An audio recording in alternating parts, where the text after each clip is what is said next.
Alright, what's up y'all? It's LakerFan here. As y'all can see by the title of today's video, we're going over the top 10 most overrated badges in NBA 2K21. As you can see, we got 2 finishing, 2 shooting, 1 playmaking, and 5 defense. Now, we'll talk about this as we get along with the video. Hope y'all enjoy it. If you do, feel free to drop a like, sub if you're new, turn on them noties, all the good stuff. Let's try to get 1 to 1.5k likes in the first 24 hours.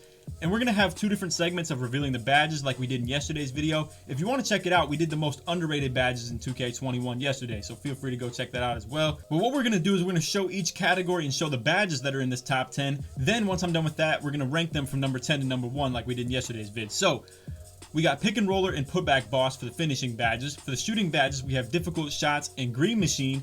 For the 1 playmaking badge, we have break starter. And then for the 5 defensive badges, we have box, intimidator, pogo stick, moving truck, and worm. Now, I know a lot of people are going to be in their feelings about these 2 right here, but we'll talk about it as the time comes. All right. Anyway, moving along, like I said, feel free to drop a like, sub if you're new, turn on them noties, all that good stuff. Coming to number 10 and number 9, we have putback boss and pick and roller. Now, the thing about this list, obviously, I had to come up with 10, right? That's just how the title is. I don't think these badges are massively overrated, but there are a lot of people who actually use this when really I don't think they're good for anything at all. Putback boss, a lot of people say, oh, I put it on bronze and it enables my putback dunks.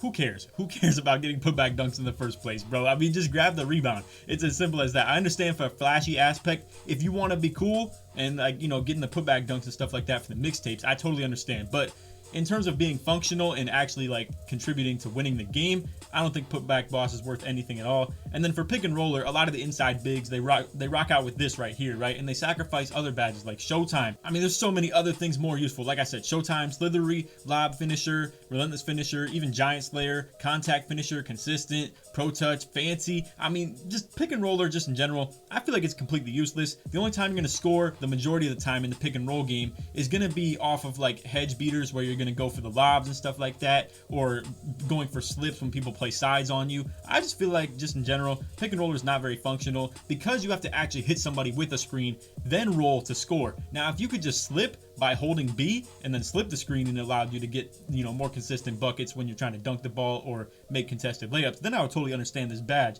But this thing is useless in all terms of being an inside big, in all honesty, as far as like how the game actually treats the badge. Coming in number 8, we have green machine. Now, I know a lot of people are going to be questioning why this badge is on the list. Obviously, it's a pretty good badge just in general, but it's definitely overrated. That is the title of this video. That's the point of it. And my thing is, I just feel like green machine is pretty overrated in the terms of anything other than like a real comp player, somebody who's real serious about playing this stuff and consistently does it, and you know your jump shot timing like the back of your hand. Because a lot of the casuals, in all honesty, you can just bang the whites all day with a play shot anyway. So what's the point of green machine? You have built-in white machine in the first place anyway. But like I said, for the comp players, it totally makes sense. Obviously, you want to be able to green your shots as consistently as possible and not deal with the RNG and just the BS of, you know, relying on the game to let you make the shots rather than your own shot timing. But anyway, y'all get the deal. Coming to number 7, we have break starter. So for all the pure rims, pure locks, pure glasses, whatever you want to call it out there, who upgraded your pass accuracy because you didn't touch anything on shooting. So pretty much you just upgraded all your finishing to where you get your finishing badges. You upgraded everything on the defense to get all your defensive badges and all the ratings. And then you just upgraded probably pass accuracy and ball handling, clearly, right? Now, there are a lot of bigs out there who probably didn't upgrade their pass accuracy, and I do understand running this badge if you're somebody like that, but there's a lot of the people who upgraded their pass accuracy. They put break starter on for no reason. You don't even need it in the first place, and a lot of people, they have this completely misunderstood. There's a pass setting called icon pass leading. A lot of people don't even know about it in the first place. You probably don't take it off, and then on top of that, what you can do is you can tap RB LB or R1 L1 if you're on PS4, and it just throws it to the deepest person, and you don't have to move your left stick at all. You don't have to tap your icons and figure out who's down court, and by nature you just drift up court when you're going to icon pass after you grab a rebound, and when really you could just do the double bumper pretty much, and just like that it's going to throw right down the court. But like I said, try and take off your icon pass leading, see if that helps you on your deep outlet passes. For all you bigs out there who upgraded your playmaking, your pass accuracy, do not run this badge. It's just a complete waste. You can make perfect outlet passes with your pass accuracy upgraded any day. Alright, yo, so now we got a 3-round burst of the defensive badges. So we got moving truck coming in number 6, we got worm coming in number 5, and then Hall of Fame box at number 4. Now there's a reason I said Hall of Fame box. We'll get to that when it comes. But like I said, let's talk about them in order. So we got number 6 with moving truck. I feel like a lot of people, they overrate this badge entirely when it comes to 1v1 court or even just guarding the post in general. If your build has strength, you're going to stop them from backing down pretty easily. If your build doesn't have strength, you're not going to stop them from backing down very easily. This badge is really ineffective, in all honesty. I feel like a lot of people, and they expect for their 66 strength to, you know, be able to stop them from backing you down when you have on Hall of Fame moving truck. It's not how it works, bro. This badge really, in all honesty, is not even functional at all. But the only reason I don't have it higher on the list is I feel like a lot of people don't find this badge to be all that effective in the first place, like myself. But there are some people out there who run this and they expect it to be doing work for them. That's just not the case. So at number 5, we have Worm. The only build this badge is applicable to, in my opinion, is going to be the 7'3" pure rim. I mean, anything other than that, if you're anywhere below 7'1" or anything like that, you shouldn't even need Worm in the first place. You should be able to run around the box out rather than just running right into the dude and expecting the game to just swim move somebody or spin around them or something like that. I just think Worm, mad overrated. I don't even care about it in the first place. I'm a 6'7" pure lock with bronze box and stuff like that, and I don't run into anybody who really is a threat when it comes to this Worm stuff, because flat out all you have to do is secure the box out. It's just an overrated badge entirely. The only person it's useful for, like I said, is the 7'3" pure rims who don't have the speed or the agility or just the swiftness to move around people instead of just run right through them. Now for number 4, like I was saying earlier, we got Hall of Fame box. Now I do think this is still a good badge on bronze or silver, but I don't think you need this on Hall of Fame for the reason that I just listed. There's not a lot of people out here who run 7'3s anymore because it's not very effective, and by nature they don't run much Worm because they don't need it. That's just how it is. Like I was saying, if you're below 7 foot or anything like that, I really don't think you should be running Worm in the first place.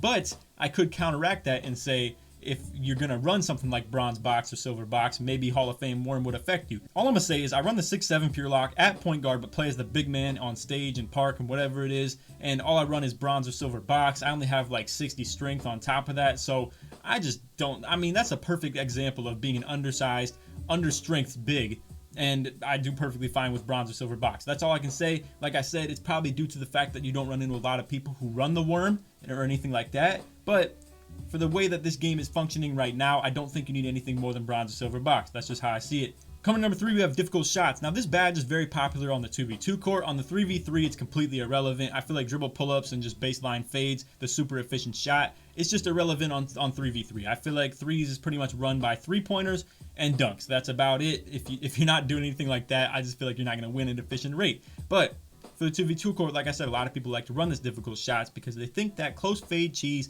this badge is affecting that. It is, but it's already so efficient in the first place. I don't think you need to waste your badge points on this if you're doing that. And really, that's just such a toxic playstyle in the first place. Can we just make that not normalized anymore? I don't know. I really do hope the close fades get addressed. For the longevity of this game, I think it'd be better if we didn't have it. However, the longevity of this game is only going to be like a month or two anyway. But like I said, for number 3, we got difficult shots on the list because I just feel like you don't need the badge to be doing what a lot of these people are doing, and I think that it's actually helping when really you're going to make those shots super consistently anyway, as long as it's not OD contested.